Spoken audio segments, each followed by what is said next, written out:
Fully open the door to access the interior. Using a pick tool, carefully remove the screw caps on both the left and the right hand sides and set them aside.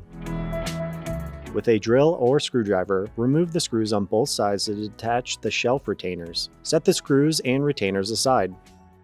Pull the shelf out of the refrigerator. Slide the new shelf into the desired groove, either top or bottom based on your height preference. Ensure the shelf is pushed all the way back. Reinstall the shelf retainers on both sides using the screws you removed earlier. And finally, replace the screw caps.